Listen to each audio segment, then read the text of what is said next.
Hello everyone, I am Anita. आप देख रहे हैं एलपी केमिस्ट्री। इस आज हम लोग पढ़ने जा रहे हैं क्लासिफिकेशन ऑफ कार्बोहाइड्रेट। इसके पहले कार्बोहाइड्रेट का हम लोगों ने इंट्रोडक्शन और भी कुछ चीज़ें पढ़ चुके हैं। जो लोग नए हैं वो जाके पिछले लेक्चर में जाके देखें, प्लेलिस्ट में वीडियो है। और एक बात, अगर आप न्यू हैं तो मेरे चैनल यानी कि अपने चैनल एलपी केमिस्ट्री को सब्सक्राइब ज़रूर करें जुड़ने के लिए। ठीक है, तो ज़्यादा बातें ना करते हुए स्टार्ट करते हैं। Classification of carbohydrates. तो इसमें होता है, पहला है, कई टाइप के हैं जो हम कार्बोहाइड्रेट को डिवाइड करते हैं। जैसे कि चाहे वो कितने भागों में टूटता है जब हम हाइड्रोलिसिस करते हैं, या फिर उसमें कितने कार्बन हैं, 3 4 ऐसे करके कितने कार्बन है उसके बेसिस पे भी हम उसको डिवाइड करते हैं। ऐसे कई हैं, उसको हम लोग देखेंगे। जैसे कि पहला है number of simple sugar molecule produce on the basis of hydrolysis. मतलब कि ये on the basis of hydrolysis, hydrolysis के बेसिस पे जो इसको क्लासिफाइड किया गया है वो है कि मतलब ये रहता है, कोई भी शुगर रहता है तो जब हम उसको हाइड्रोलिसिस करते हैं तो कितने यूनिट या फिर कितने सैकराइड में टूटता है उसके बेसिस पे हम इसे क्लासिफाइड करेंगे। इसमें क्या है, पहले है कि मोनोसैकराइड। ठीक है, मोनोसैकराइड में क्या होता है, मोनो मतलब ऐसे एक होता है, यदि इसको देखना चाहें तो मोनो मतलब एक होता है, सैकराइड मतलब इसका कार्बोहाइड्रेट का पार्ट है। ठीक है, तो मतलब कि जब भी ऐसा भी कोई मॉलिक्यूल रहते हैं, कार्बोहाइड्रेट रहते हैं, ऐसा कार्बोहाइड्रेट जिसको हम हाइड्रोलिसिस करें, वो अदर किसी दो या फिर वो दो से अधिक पार्टों में नहीं टूटता है, सब मिला जुला के ये है कि वो हाइड्रोलाइज ही नहीं होता है। जो मोनोसैकराइड होता है वो हाइड्रोलाइज नहीं होता है, वो उसमें एक ही यूनिट होता है। ठीक है, तो उसे हम बोलेंगे मोनोसैकराइड। से पढ़ के देखते हैं, अच्छे से समझ आएगा। जैसे है, those compound are carbohydrate containing of single sugar molecule. मतलब ऐसा मॉलिक्यूल हो, कार्बोहाइड्रेट का ऐसा कंपाउंड हो या फिर ऐसा कम कार्बोहाइड्रेट है जो केवल सिंगल मॉलिक्यूल शुगर कंटेन करता है। ठीक है, सिंगल शुगर मॉलिक्यूल को कंटेन करता है। उसमें ये क्या रहता है कि केवल एक ही शुगर मॉलिक्यूल रहते हैं। The do not undergo hydrolysis, मतलब उसका हम हाइड्रोलिसिस नहीं कर सकते हैं। ठीक, मतलब हाइड्रोलिसिस नहीं कर सकते। कार्ड मोनोसैकराइड, ऐसे जिसका हम हाइड्रोलिसिस ना कर पाएँ उससे हम मोनोसैकराइड बोलते हैं। जैसे कि इसका कुछ एग्जांपल देख लेते हैं। एग्जांपल्स है, जैसे ग्लूकोज। ग्लूकोज एक ही यूनिट है, यदि हम उसका हाइड्रोलिसिस करना चाहें तो वो दो भागों में नहीं टूटेगा, वो अपने एक एक ही भाग में रहता है, मतलब ग्लूकोज एक ही यूनिट है। वैसे उसी तरह से फ्रक्टोज है, फ्रुक्टोज भी एक ही यूनिट है। गलैक्टोज है, ये भी एक ही यूनिट है। ये पेपर में आता है कि दे देगा, सारे एग्जांपल दे देंगे, 4 ऑप्शन देगा, पीजीटी वगैरह में से रहता है, 4 ऑप्शन देगा। उसमें पूछेगा कि मोनोसैकराइड कौन से हैं। आपको मोनोसैकराइड चूज करने के लिए दिया, उसी में डाइसैकराइड चूज करने के लिए दे देगा। तो एग्जाम्पल देगा, आपको चूज करना रहेगा कि मोनोसैकराइड है कौन सा। तो जो सही रहेगा, अगर आपको पता रहेगा तो आप लोग टिक करेंगे, आप लोग टिक करेंगे क्योंकि आप लोग ये सब पढ़ रहे हैं। तो ये एग्जाम्पल हो गया हमारा ग्लूकोज, फ्रक्टोज एंड गलैक्टोज। ठीक है, गलैक्टोज। फिर ये हमारा हुआ मोनोसैकराइड। सेकेंड पढ़ते हैं डाइसैकराइड। मोनो मतलब एक हो रहा था और उसमें ये था कि हाइड्रोलिसिस उसका नहीं होता है। डाइसैकराइड में क्या होता है, जब भी किसी कार्बोहाइड्रेट का हम उसको हाइड्रोलिसिस करते हैं तो वो 2 यूनिट में टूट जाता है। ठीक है, इसके नाम से ही देखिए हम लोग को पता चल जा रहा है, डाइसैकराइड मतलब 2 सैकराइड में वो टूटेगा। ठीक, तो इसको देखते हैं। जैसे देखिए, carbohydrate consisting of 2 sugar molecule, ऐसा कार्बोहाइड्रेट रहेगा जो 2 शुगर मॉलिक्यूल को अपने अंदर धारण करता है, कंटेन करता है। ठीक, और मतलब या which can be hydrolyse to two monosaccharides, मतलब कि वो दो मालिक्यूल को या फिर टू शुगर मालिक्यूल को अपने अंदर धारण करता है। जब हम उसे हाइड्रोलाइज करते हैं तो दो मोनोसैकराइड में वो टूट जाता है। ठीक, मोनोसैकराइड तो फर्दर वो टूटता नहीं है फिर से, लेकिन ये क्या होता है डाइसैकराइड में जब हाइड्रोलिसिस करते हैं तो दो मोनोसैकराइड में टूट जाता है, उसे हम क्या कहते हैं डाइसैकराइड बोलते हैं। ठीक, दो भाग इसमें उसमें नहीं हाइड्रोलाइज होता है मोनोसैकराइड में। एंड डाइसैकराइड में क्या होता है जब हाइड्रोलिसिस करते हैं तो दो भागों में वो टूटता है, केवल दो यूनिट में। ठीक, तो फिर इसका एक एग्जांपल देख लेते हैं। इसमें देखिए सुक्रोज, लैक्टोज एंड माल्टोज, तीन एग्जांपल इसमें आते हैं किसमें डाइसैकराइड में। ठीक, वैसे ये जब ढेर सारा पढ़ते पढ़ते सब कई एग्जाम्पल हो जाता है ना, जैसे मोनोसैकराइड देखें, अब डाइसैकराइड देखेंगे, उसके बाद पॉलीसैकराइड देखेंगे, ऑलिगोसैकराइड है, तो कई एग्जाम्पल रहते हैं तो कन्फ्यूजन हो जाता है। तो आप अपने हिसाब से कोई भी ट्रिक टाइप बना सकते हैं कि मोनो में कौन से आते हैं या फिर डाई में कौन कौन से एग्जाम्पल आते हैं, कौन कौन से कार्बोहाइड्रेट आते हैं, अपने हिसाब से बना सकते हैं। हमने तो इसको बनाया था सल्मा।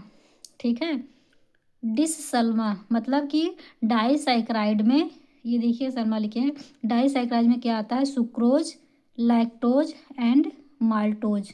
ठीक, हमने तो ऐसे देखा, बाकी आप लोग को अगर किसी सॉन्ग पे या फिर कैसे भी इससे इजी याद कर सकते हैं तो आप लोग याद कर सकते हैं। ठीक, इसको देखिए, इसको तो और भी आसानी से याद कर सकते हैं।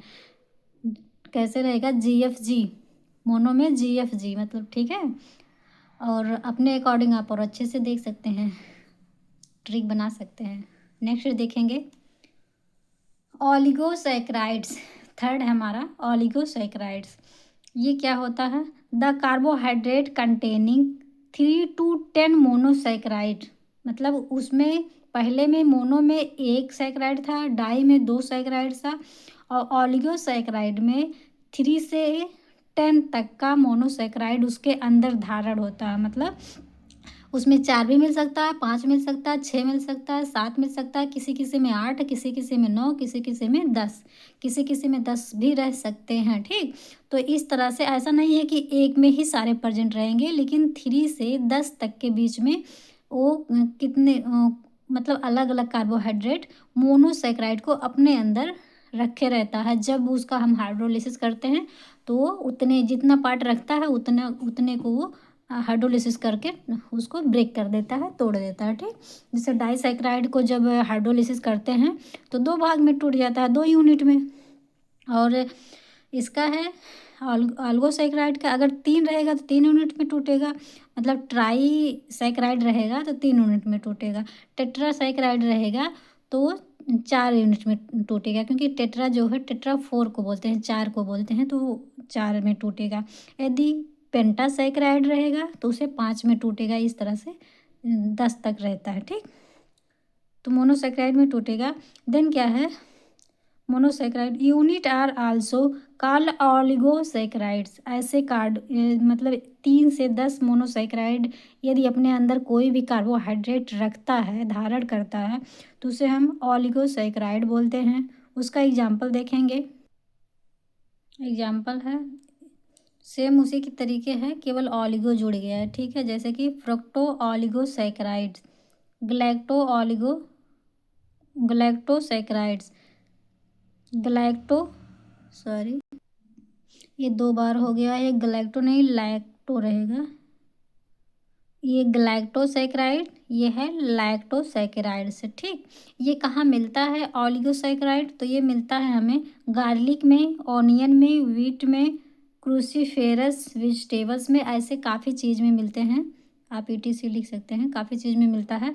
और जैसे गार्लिक हमारा क्या हो गया लहसुन, ऑनियन हो गया हमारा प्याज, गेहूँ, एंड क्रूसीफेरल वेजिटेबल जो होते हैं, ये क्रूसीफेरल बॉटेनिकल नेम है। ठीक है, इसके अंदर हमारा आ जाता है जो न्यू अभी सब्जी आई है मार्केट में, ब्रोकली, जो ग्रीन गोभी रहता है ग्रीन, उसी को हम ब्रोकली बोलते हैं। गोभी के तरीके की है, गोभी प्रजाति के, उसे ब्रोकली कहते हैं, बट ये रहता है कि वो ग्रीन रहता है। ठीक, कलर उसका, उस गोभी का नॉर्मली वाइट रहता है, ब्रोकली का सेम वैसे रहेगा बट कलर उसका ग्रीन रहता है, हरा रहता है। ठीक, ये हमारा हो गया ओलिगोसैकेराइड। नेक्स्ट देखेंगे, नेक्स्ट है पॉलीसैकेराइड्स। पॉलीसैकेराइड्स क्या होते हैं उसको देखेंगे। पॉली से वैसे भी नाम से, ये भी सब कुछ नाम से ही पता चलता है। पॉली मतलब होता है अधिकता, अधिक, एक दो तीन चार ऐसे काउंट नहीं, पॉली में अनेक आ जाते हैं, ठीक है, वो हो जाता है पॉली, मतलब मतलब अधिक से अधिक, इनफाइनाइट बोल सकते हैं उस तरह से, बट अधिक से अधिक ज़्यादा बेटर है। इसको देखेंगे पॉलीसैकेराइड को, ये क्या है, carbohydrate consisting of more than 10 monosaccharide units. ये क्या कह रहा है, ये पॉलीसैकेराइड जो होता है वो मोर देन 10 मोनोसैकेराइड्स यूनिट्स को अपने अंदर धारण करता है, ठीक है, कंसिस्ट करता है। जैसे कि उसमें था, अभी देखे हैं पीछे, ओलिगोसैकेराइड में 3 से 10 तक का ही केवल मॉलिक्यूल उसमें रहते हैं, 3 से 10 यूनिट ही उसमें रहते हैं। इसमें क्या होता है कि 10 से अधिक होता है, उसमें 10 तक है, इसमें 10 से अधिक मोनोसैकेराइड यूनिट उसमें प्रेजेंट रहते हैं। और या which on hydrolysis produce many monosaccharides units are called polysaccharides. मतलब ये होता है कि 10 से ज़्यादा मोनोसैकेराइड्स यूनिट होते हैं, जब हम उसको हाइड्रोलिसिस करते हैं तो मेनी मतलब बहुत अधिक मात्रा में मोनोसैकेराइड यूनिट्स प्राप्त होते हैं, जिसे हम क्या बोलते हैं, पॉलीसैकेराइड्स बोलते हैं, ठीक। उसका एग्जाम्पल ये देख लेते हैं, किसका, पॉलीसैकेराइड्स का। एग्जाम्पल में है जैसे स्टार्च, सेलुलोज एंड ग्लाइकोजन, ठीक है, क्या है, ग्लाइकोजन, सेलुलोज एंड स्टार्च है। स्टार्च वो जिसे हिंदी में मंड बोलते हैं, ये हो गया हमारा, आलू को ले सकते हैं, आलू हो गया, एंड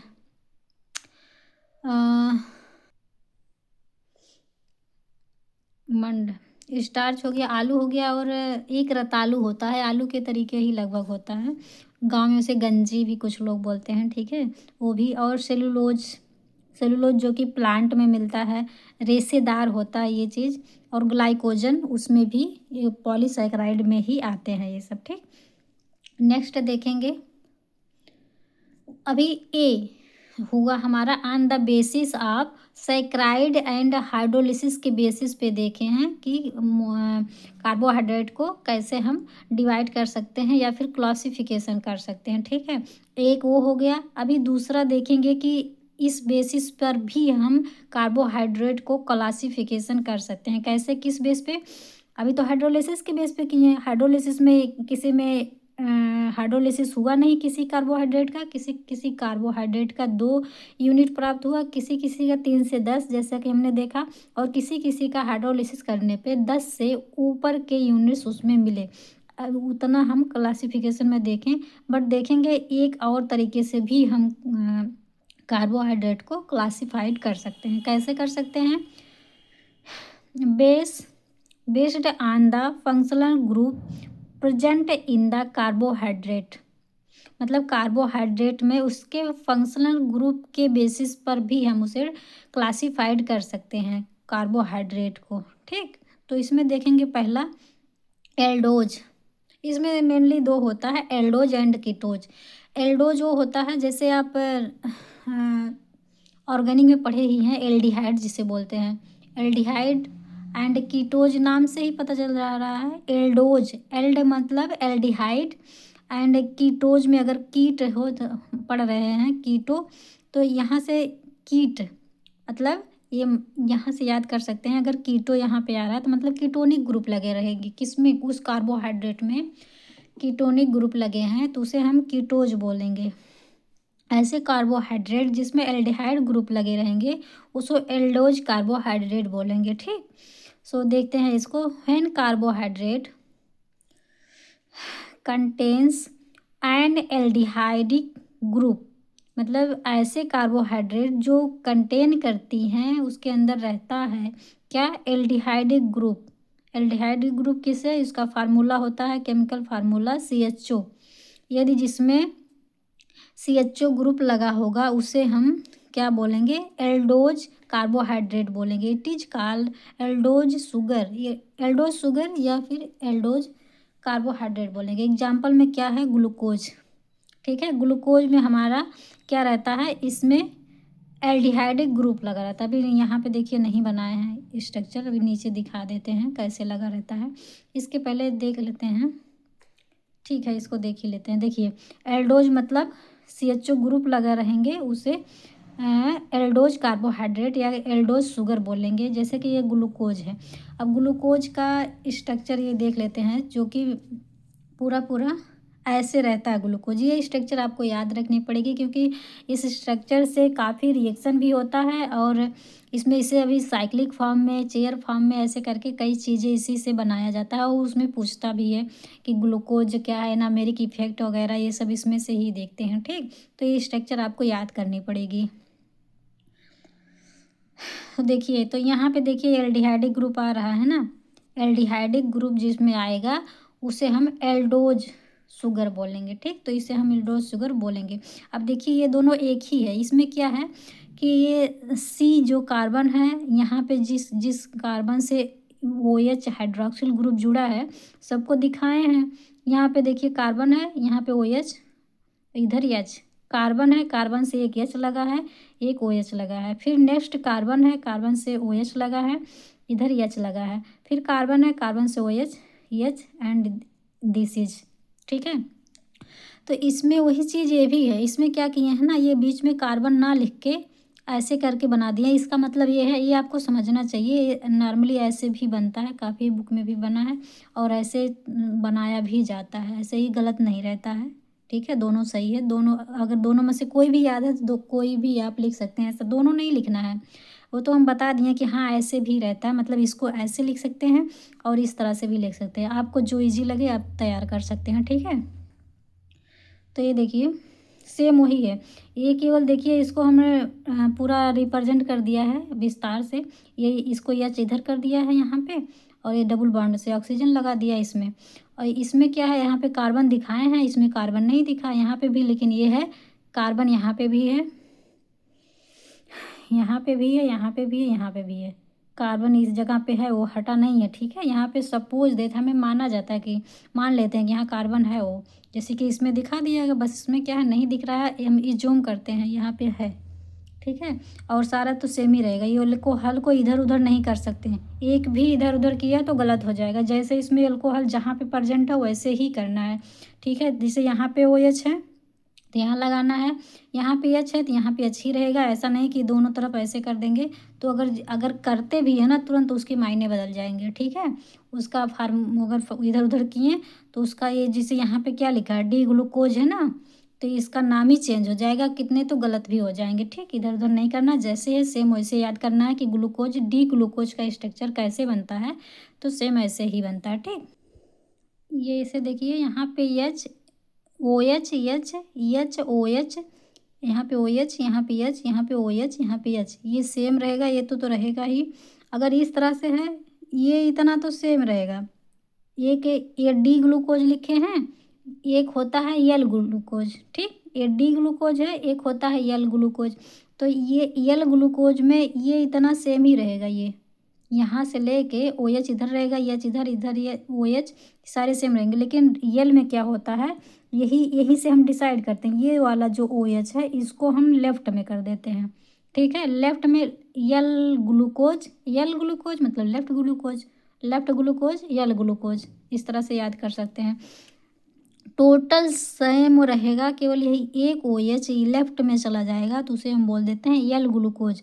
अब देखिए यही, इसी को हम राइट में कर दिए हैं, मतलब इधर राइट ही तो रहता है ना, इधर राइट में कर दिए हैं तो इसे डी ग्लूकोज बोलेंगे। ठीक, ये हो गया हमारा कीटोज, ओ सॉरी मतलब एल्डोज हो गया, जिसमें एल्डिहाइडिक ग्रुप प्रेजेंट रहता है, उसे हम एल्डोज शुगर बोलते हैं। तो ये इस डी ग्लूकोज जो रहता है उसमें एल्डिहाइडिक ग्रुप प्रेजेंट रहता है, तो हम उसे डी एल्डोज बोलते हैं। ठीक, अब देखेंगे कीटोज का। सेम वैसे ही आप लोग वैसे पता चल गया होगा कि एल्डोज जिसमें एल्डिहाइडिक ग्रुप रहेगा वो एल्डोज रहेगा, जिसमें कीटोनिक ग्रुप रहेंगे कीटोन, वो कीटोज रहेगा, कीटोज शुगर, जैसे कि यहाँ पे देख सकते हैं। When carbohydrate contain keto group, देखिए इस तरह से रहता है। चाहे आप CU लिख सकते हैं या फिर इसको हम मतलब थोड़ा सा एक्सप्लेन करके इस तरह से ऐसे करके लिख सकते हैं। दोनों सही है, कोई दिक्कत नहीं। अगर ये ग्रुप प्रेजेंट है जिसमें, उसे हम बोलेंगे कीटो शुगर और कीटोनिक कार्बोहाइड्रेट। ठीक, अब ऐसा ये ग्रुप प्रेजेंट कहाँ रहता है, तो वो प्रेजेंट रहता है फ्रक्टोज में। ठीक है, इस तरह से पूछता भी है कि एल्डिहाइडिक मतलब सॉरी एल्डोज के एग्जाम्पल बताइए, या फिर बोल देगा कीटोज के एग्जाम्पल बताइए। तो आपको अगर पता रहेगा कि एल्डोज का जो एग्जाम्पल होता है ग्लूकोज होता है, तब तो आप बता ले जाएंगे। अगर नहीं याद रहेगा तो आपका क्वेश्चन गलत हो जाएगा। इसी वजह से कह रहे हैं जो बोल रहे हैं उसको ध्यान से सुनिए, ध्यान से पढ़िए, सारा याद हो जाएगा। धीरे धीरे स्टेप वाइज स्टेप पढ़ेंगे तो सब याद हो जाएगा। ठीक है, अब देखिए फ्रुक्टोज का जो है, ये फ्रक्टोज जैसे सेम एकदम जस्ट इसी तरह है। केवल क्या है, यही एल्डिहाइडिक ग्रुप रहेगा तो एल्डोज हो रहा है, इसको हटा देंगे, कीटोन जोड़ देंगे, तो कीटोन जोड़ने के बाद वो हो जाएगा हमारा कीटोज, या फिर कीटो शुगर बोलते हैं। सेम उसी तरीके है, देखिए CH2 लगा है, OH इधर है, H इधर है, OH इधर, सेम देखिए ऐसे सेम है। बट केवल यही इतना चेंज किया गया, क्यों चेंज किया गया है, अगर इसको ये चीज़ यहाँ पे लिख दिए तो सेम तो ऐसे ही हो जाएगा ना, तो ये एल्डिहाइड बन जाएगा। कीटोन क्या होता है, दोनों की तरफ R रहता है, जैसे कि यहाँ पे देखिए, यहाँ पे R1 R2 बीच में कीटोन है, और इसी CO को अगर यहाँ पे रख देंगे किनारे की तरफ तो CHO बन जाएगा ना, उसमें H जुड़ा रहता है। लेकिन जो कीटोन रहता है उसके दोनों तरफ R ग्रुप यानी कि CH3 बेंजीन कुछ भी, एथिल मेथिल कुछ भी जुड़ा रहता है दोनों तरफ। ठीक है, और लेकिन इसमें रहता है तो इसमें देखिए H है केवल, तो यहाँ पे बीच में जोड़ा गया है, तो यहाँ पे देखिए ये दोनों चेंज है इधर के ग्रुप, तो इसे बोलेंगे कीटोनिक ग्रुप। बस सेम वैसे ही आप वैसे ही याद करेंगे जैसे इसको, अगर ये राइट में है तो इसे हम डी फ्रक्टोज बोलेंगे। ठीक है, क्या है, सारा सेम रहेगा वैसे। अगर ये राइट में OH है तो इसे डी फ्रक्टोज बोलेंगे। अगर यही वाला लेफ्ट में चला गया तो उसे बोलेंगे एल फ्रक्टोज। ठीक, सेम इसी तरह देखिए ये भी बना दिए हैं कि यहाँ पे CO है, आपको यहाँ पे C है, यहाँ पे भी C है, कार्बन, C मतलब कार्बन, और यहाँ पे देखिए कार्बन है, यहाँ पे भी कार्बन है, केवल यहाँ पे लिखे नहीं है। ठीक, आप दोनों तरह से याद करिए क्योंकि आगे भी काम आता है, और फिर ये बनाने में भी आसानी होता है। पेपर में जल्दी से ऐसे खींचे, पाई खींचे, फिर फटाफट ऐसे करके जो लगा दीजिए। ठीक, तो ये हमारा क्या हो गया, डी फ्रक्टोज।